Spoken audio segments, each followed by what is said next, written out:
alam, Marco. Ano nangyari sa'yo? Bakit naman ngayon ka lang nakarating dito?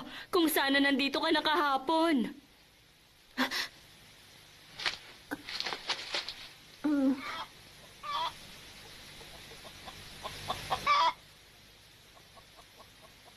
Panaginip.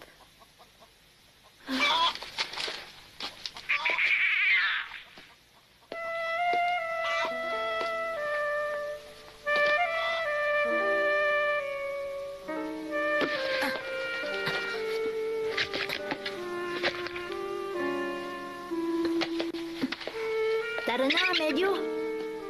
Huwag ka mag-alala. Siguradong tutulungan ka ni Mr. Bolhes. Maraming salamat sa inyo. Wala yun. Mukhang magiging malamig pa rin ang panahon ngayon. Kaya mag-iingat ka. Salamat.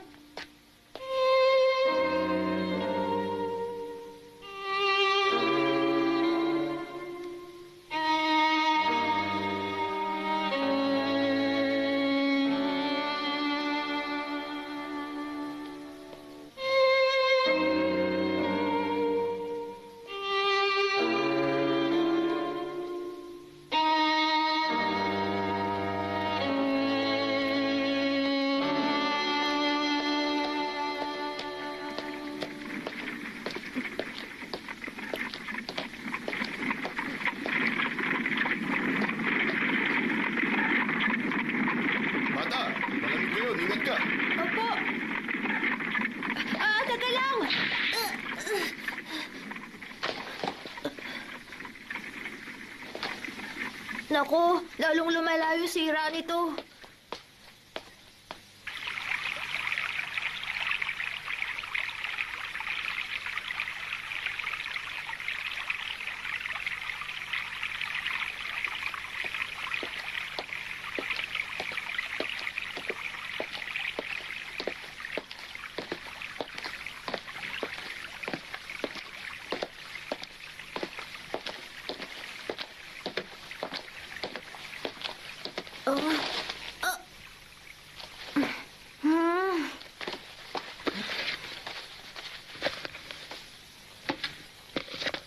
Masama ito.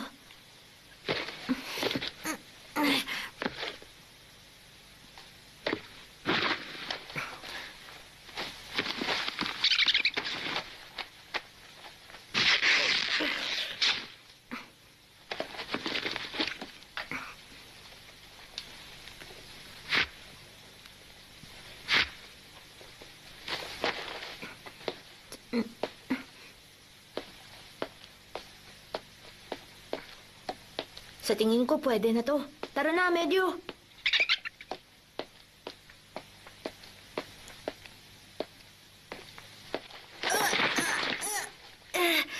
Para naman akong kawawang bata nito. Nakakainis.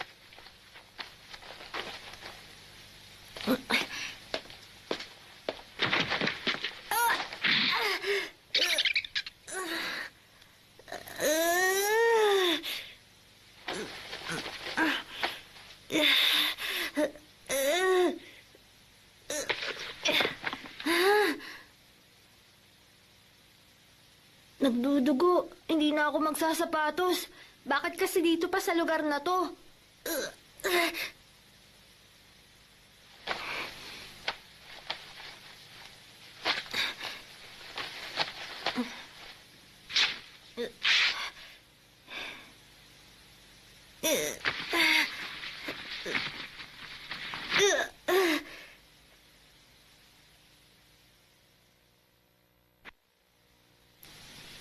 Galos lang naman ito. Hindi gaanong masakit.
bundok at mga palatandaan sa lugar na ito. Sabi nila, isa lang daw ang daan papuntang Tukuman. Bumalik ka, Amedyo! Dito tayo!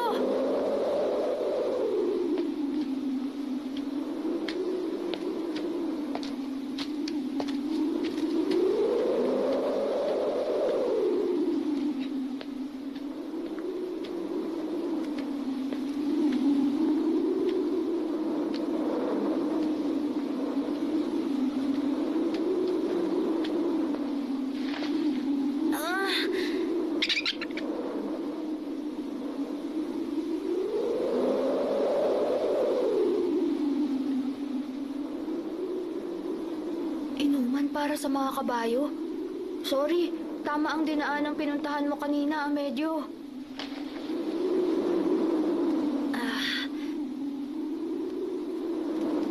Sayang, mukhang malas ako ngayon.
Magpahinga muna tayo. Siguradong mamaya may daraan na dito.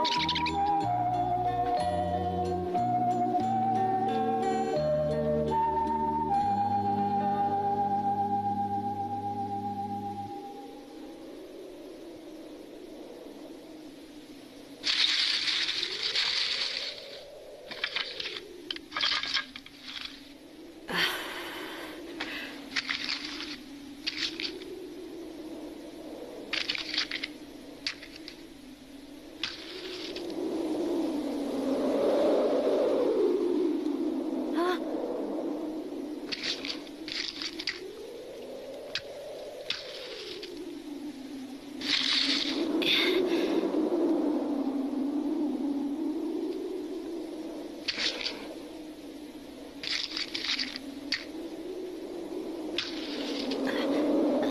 Kainis!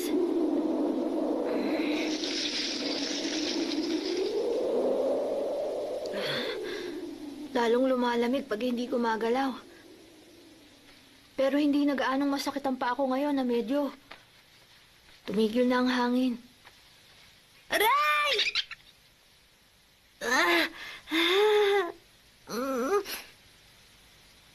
Tama, kumain na tayo.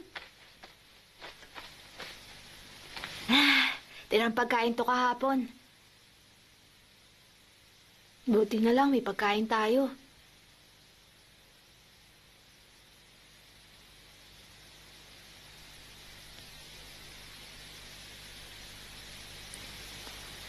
Ha? May niebe.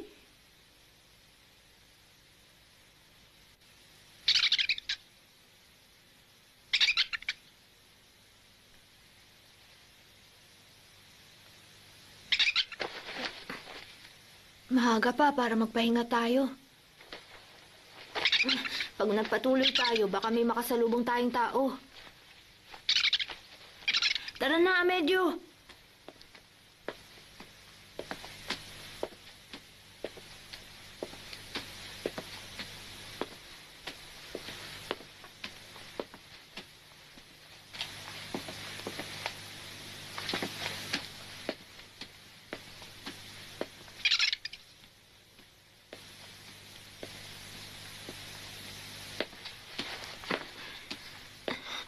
Amedyo, bilisan natin.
magpalayo.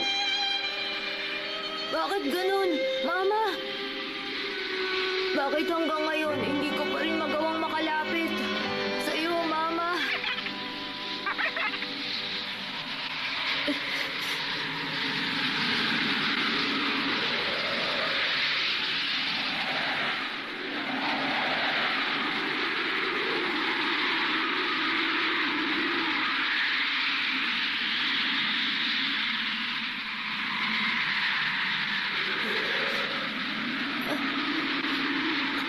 Amedyo! Amedyo! Amedyo!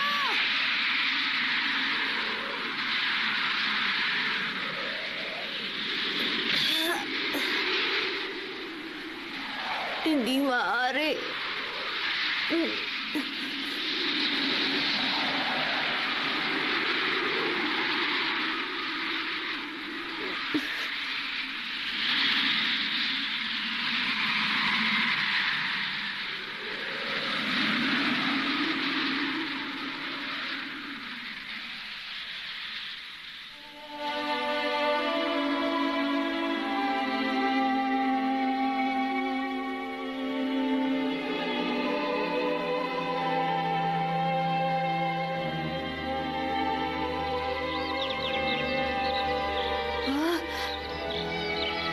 Marco, sa wakas nandito ka na. Mama! Hindi mo na kailangan mag-alala pa ngayon, anak. Mainit sa lugar na to at komportable din sa pakiramdam. Naririnig mo ba yon? Ang lakas ng huni ng mga ibon.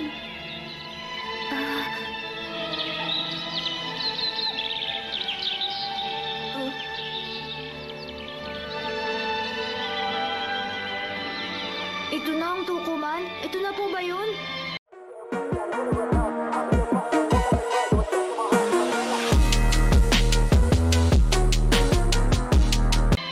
Ito na nga yun, Marco.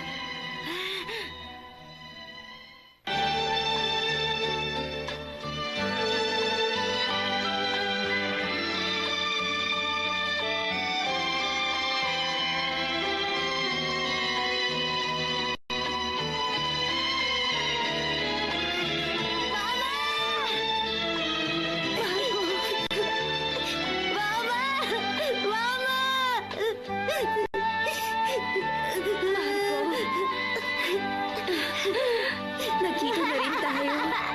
Mahal kita.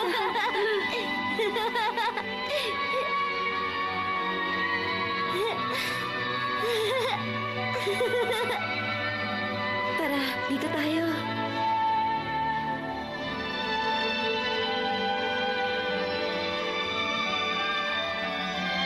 Mama! Nasaan na po si Amedyo? Nasaan na siya? Amedyo!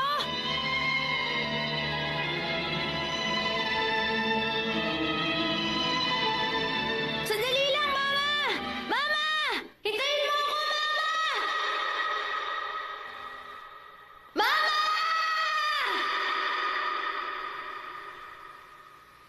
Mama! Mama!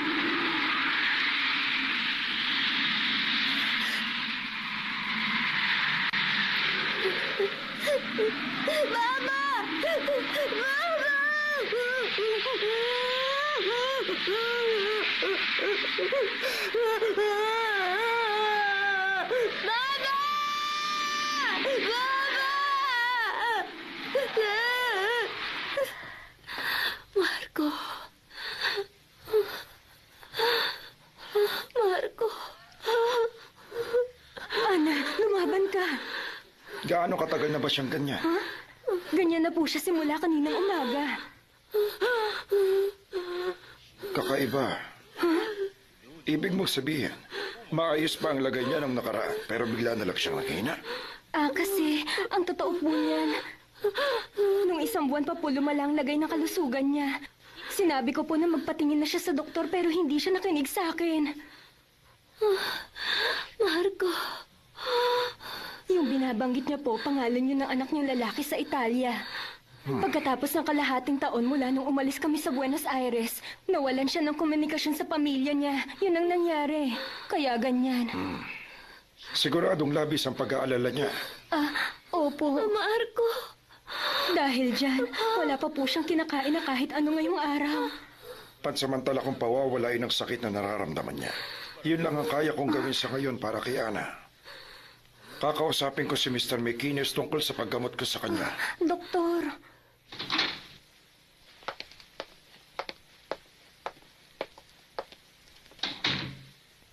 Masama ang lagay niya. ha? Tatapatin na kita. Wala akong magagawa sa kondisyon ni Ana ngayon. Huwag niyo pong sabihin yan. Kayo ang pinakamagaling na doktor sa Tukuman. Kailangan na niyang maoperahan bago pa mahuli ang lahat. Pero masyado pa siyang mahina. Kawawang Ana. Pakiusap, doktor. Si Ana, nagtrabaho po siya ng gusto para sa amin at sa pamilya niya. Kung lalakas siya, siguradong malaki ang posibilidad na magtagumpay ang operasyon. Pero sa nakikita ko, masyado pang mahina ang katawan niya. Ang mabuti pa, pasamantala muna nating obserbahan si Ana. Hindi sana siya nagkaganyan kung pinilit ko siya noong magpatingin sa doktor. Kawawang Ana. Kung magka-emergency, handa akong isagawa ang operasyon na namang oras. Sige, kailangan ko nang umalis. Doc Rodoli, pakiusap, iligtas niyo si Ana. Gagawin ko ang makakaya ko. Paalam.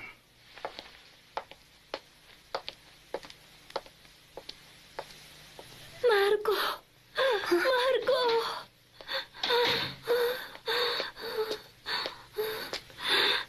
Ana, Marco, nasan ka? Nasan ka na, Marco? Ana, magpakatatag ka. Marco. Marco.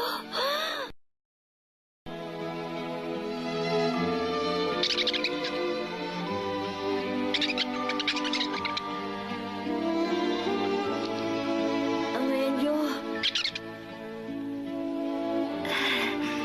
Nandito ka na, Amelio. Mabuti naman. Mama. Nasa Tukuman si Mama. Dumating siya para sunduin ako. Konti na lang. Siguradong malapit na tayo magkita, Mama. Kapag nakita na natin siya, ipagluluto niya tayo ng mainit na sabaw, Amedyo. Kaya halika na. Naghihintay na siya. Yung pa ako, hindi na gaano masakit. Makakarating din tayo doon. Nararamdaman ko na si Mama. Malapit lang siya sa atin. Mainit ang lugar na yon. At maraming bulaklak. Alam mo, nanaginip ako, medyo. Malapit ko nang makita ang mama ko. Ha? Ayun, tignan mo. Nakatayo sa bandaran si Mama. Mama!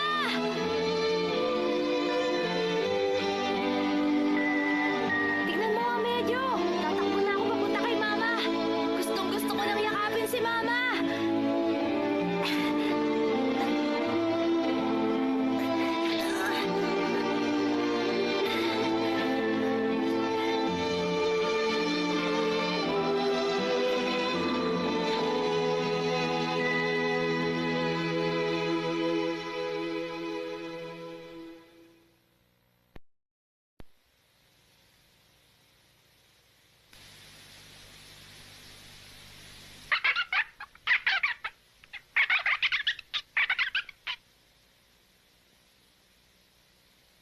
Mama ko.